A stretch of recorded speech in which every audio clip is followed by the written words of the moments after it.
తెలంగాణలో 10 ఏళ్ల తర్వాత బదిలీలు, ఉద్యోగ పదోన్నతులను ప్రభుత్వం చేపట్టింది.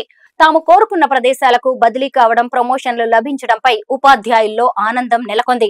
అయితే ఏళ్ల తరబడి పాఠశాలల్లో పిల్లలతో మమేకమై ఆత్మీయ అనురాగాలు రంగరించి చదువులు చెప్పిన గురువులు గుండె బరువుతో పాఠశాలను వదిలి వెళ్లే పరిస్థితులు కనిపిస్తున్నాయి.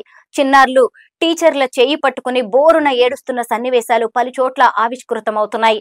కాగజ్ నగర్ మండలం ఆరెగూడ జెడ్పీ హైస్కూల్లో పనిచేస్తున్న 3 ఉపాధ్యాయులకు బదిలీ అయింది. స్కూల్ టీచర్లు, పిల్లల పోషకులు ఘనంగా వీడ్కోలు కార్యక్రమం ఏర్పాటు చేశారు. 12 ఏళ్లు అక్కడే పనిచేసిన మానస అనే టీచర్ వెళ్లిపోతుంటే, మేడం మీరు వెళ్లొద్దు అంటూ చిన్నారులు కంటతడి పెడుతూ రోధించారు. బరువెక్కిన పసిగుండెల వేదన చూసి ఉపాధ్యాయురాలు మానస కూడా దుఃఖాన్ని దిగమింగుకోలేక కన్నీటి పర్యంతమై వారందర్నీ అక్కున చేర్చుకుని సర్ది చెప్పారు.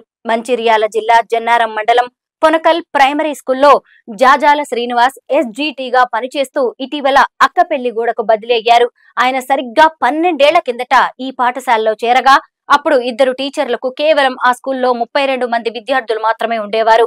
పిల్లలను ఆటపాటలతో పాఠాలు బోధిస్తూ, పిల్లలను ఆప్యాయంగా పలకరిస్తూ ప్రత్యేక శ్రద్ధ చూపడంతో విద్యార్థులు మరింత దగ్గరయ్యారు. మరికొందరు జాయిన్ అయ్యారు. మాస్టారు తాము కూడా మీ వెంట వస్తామంటూ 3.5 కిలోమీటర్ల దూరంలో అక్కపెల్లి గూడకు టీసీలు తీసుకుని వెళ్లి జాయిన్ అయ్యారు. ఇలా 133 మంది విద్యార్థులు వెళ్లారు. గురువున్న చోటికి పిల్లలు వెళ్లడంతో ఆ పాఠశాల సంఖ్య 250కి చేరుకోవడంతో అధికారులు నివ్వెరపోయారు.